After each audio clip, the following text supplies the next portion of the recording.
ఇది నిజమైన భారతదేశ చరిత్ర.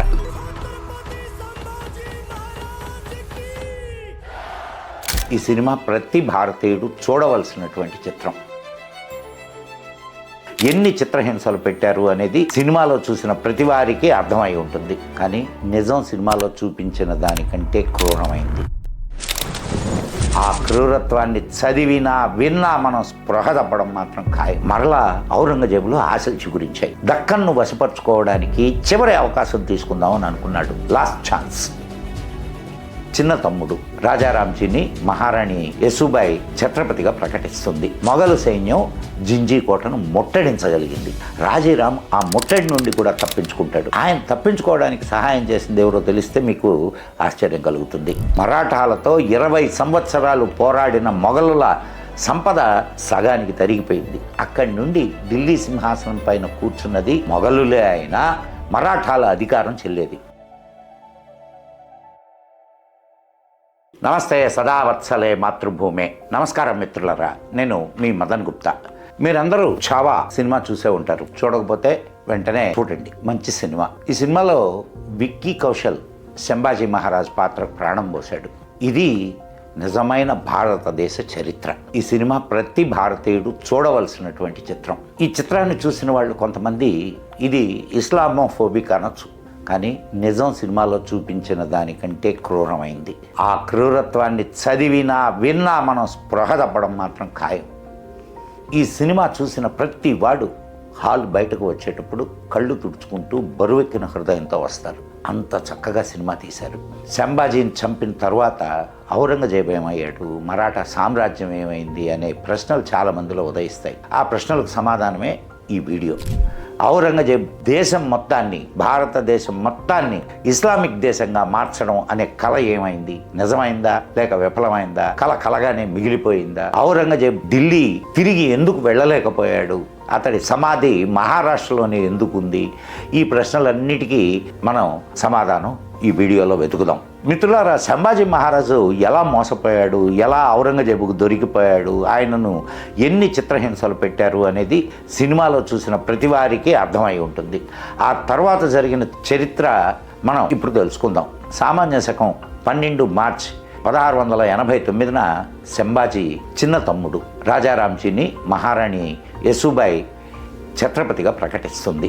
మనం సినిమాలో సైరాబాయి పాత్రను చూసాం. ఈమె సంభాజీ మహారాజ్ సవత్ తల్లి.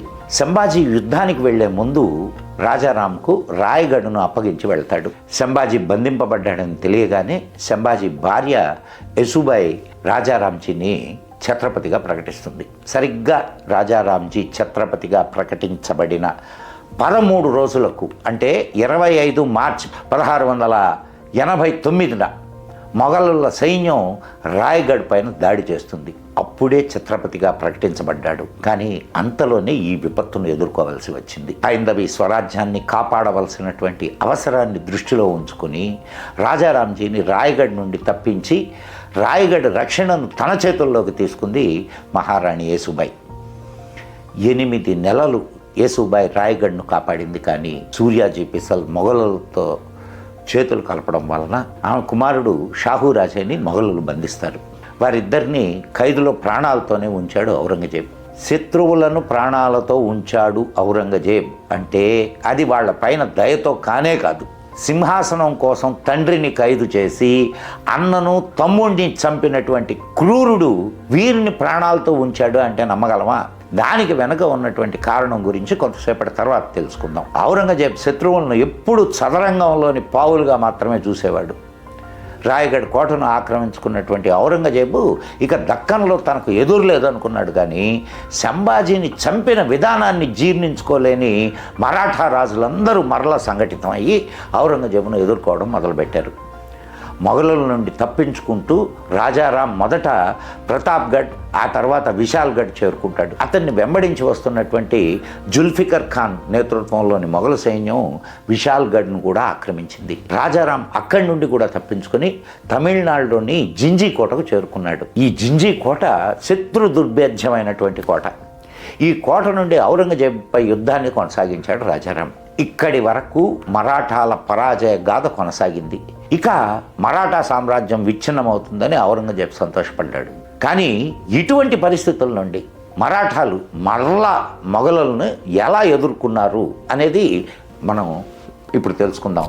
సంభాజీ చివరి యుద్ధం సంగమేశ్వరంలో జరిగింది. సంభాజీ అక్కడే మొఘలుల చేతికి చిక్కాడు. ఈ యుద్ధానికి ముందు ఛత్రపతి సంభాజీ మహారాజు సంతాజీ గోర్పడే అనే అతన్ని రాయగఢ్ పంపిస్తాడు. ఈ సంతాజీ గోర్పడే శివాజీ సమయం నుండి మరాఠా సైన్యంలో ఉన్నాడు. సంభాజీ చేతికి రాజ్యం వచ్చిన తరువాత సంతాజీ గోర్పడేను సైన్యాధ్యక్షుడిని చేశాడు. సంభాజీ బలిదానం తరువాత ఈ సంతాజీ గోర్పడే ఛత్రపతి రాజారాంకి కూడా సైన్యాధ్యక్షుడుగా పనిచేశాడు. రాజారాంజీ జింజీ కోట నుండి తన పరిపాలనను ప్రారంభించాడు. జుల్ఫికర్ ఖాన్ నేతృత్వంలోని మొఘలుల సైన్యం జింజీ కోటను ముట్టడించడానికి వస్తున్నప్పుడు సంతాజీ గోర్పడే, ధనాజీ జాదవ్ అనే సైన్యాధిపతులు ఇద్దరు కలిసి మొఘలు సైన్యాన్ని నిలువరించారు. రాజారాంజీ వీరిద్దరితో కలిసి మొఘలులపై దాడికి ఒక ప్రణాళికను రచించాడు.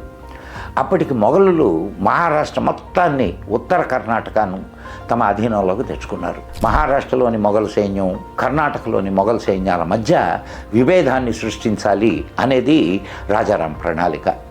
సంతాజీ, ధనాజీ ఒకవైపు మొఘల్ సైన్యాన్ని నిలువరిస్తూ ఉంటే మిగిలిన మరాఠా సైన్యం మహారాష్ట్రలోని మొఘల్ సైన్యంతో తలపడింది.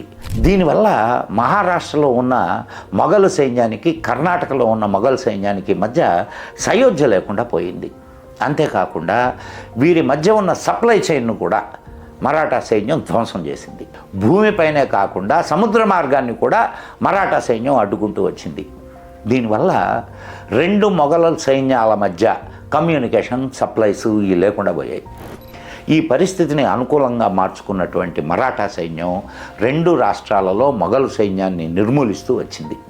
14 డిసెంబర్ 1692న సంతాజీ ఔరంగజేబ్ జనరల్ ఆలీ మర్దన్ ఖాన్ను ఓడించి జింజికోటలో బంధించాడు.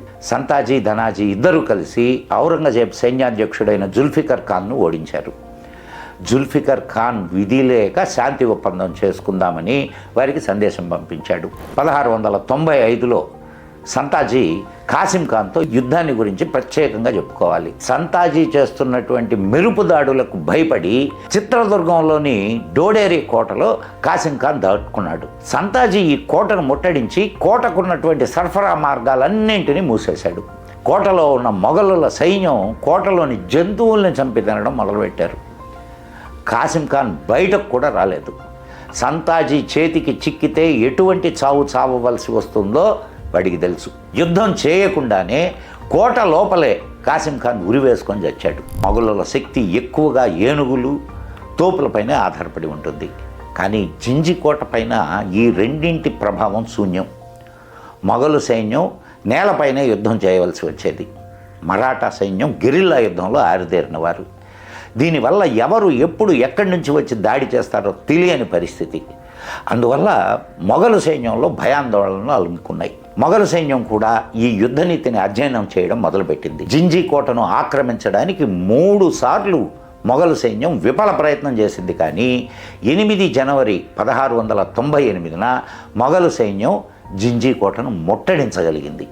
కానీ రాజీరాం ఆ ముట్టడి నుండి కూడా తప్పించుకుంటాడు. ఆయన తప్పించుకోవడానికి సహాయం చేసింది ఎవరో తెలిస్తే మీకు ఆశ్చర్యం కలుగుతుంది. సంభాజీని పట్టించడానికి సహాయం చేసిన సిక్రే కుటుంబమే రాజారాంజీని తప్పించడానికి సహాయం చేసింది. వారు రాజారాంజీని మొఘలు సైన్యంలోనే దాచి ఉంచి మొదట వెల్లూరు, తర్వాత విశాల్గఢ్ వెళ్ళడానికి గుర్రాన్ని ఏర్పాటు చేశారు.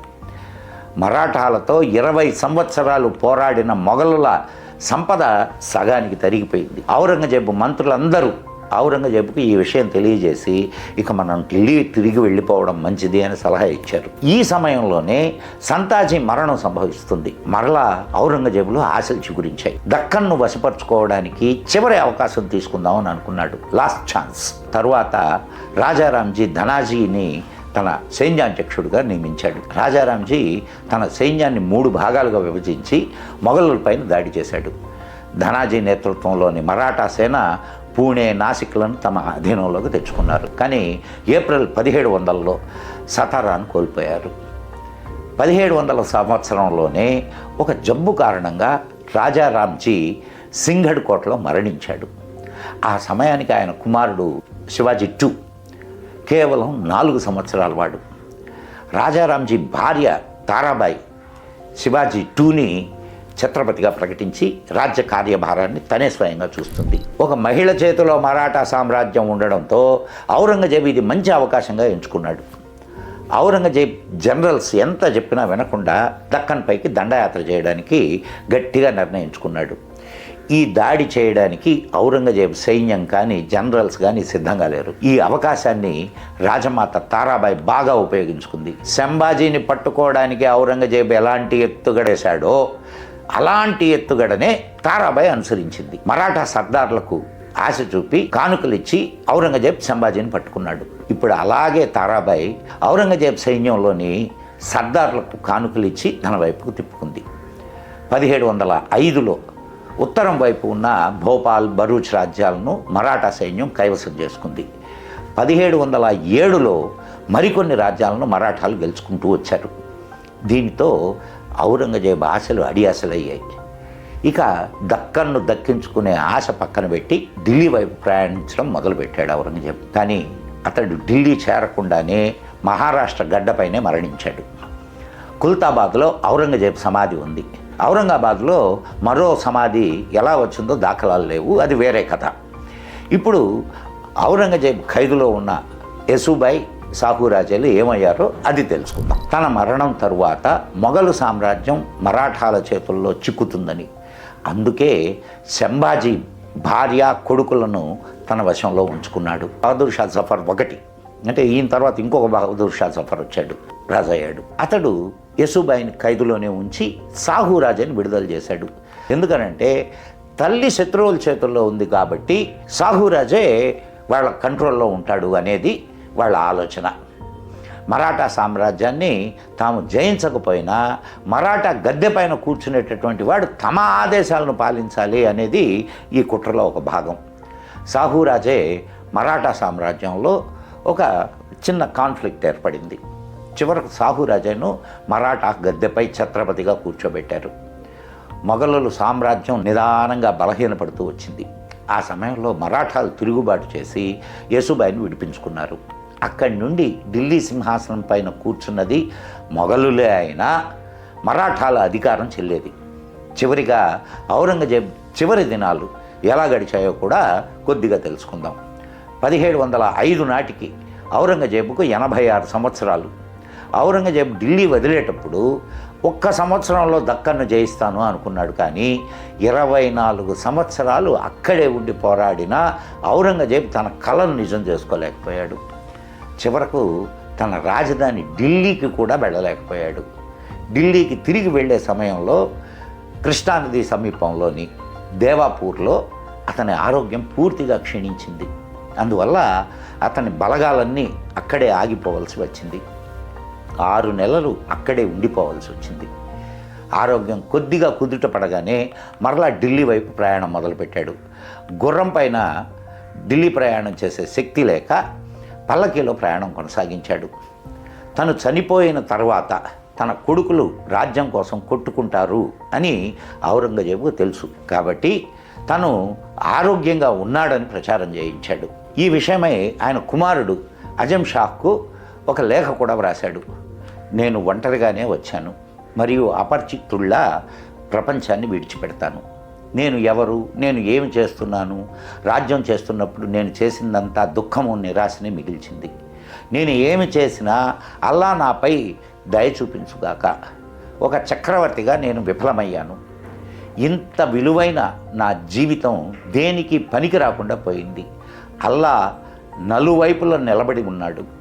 కానీ నేను ఎంత దురదృష్టవంతుడిని అంటే ఆయనను కలుసుకునే సమయం వచ్చేసరికి కూడా నేను ఆయన అస్తిత్వాన్ని అనుభూతి చెందలేకపోతున్నాను. నేను చేసిన తప్పులు క్షమించరానివేమో. అతని ముఖం పాలిపోయింది. తనలో తనే ఏదో గొణుక్కుంటూ ఉండేవాడు. 3 మార్చి 1707లో అతడు మరణించాడు. అతడి శరీరాన్ని ఢిల్లీకి కూడా తీసుకువెళ్ళలేకపోయారు.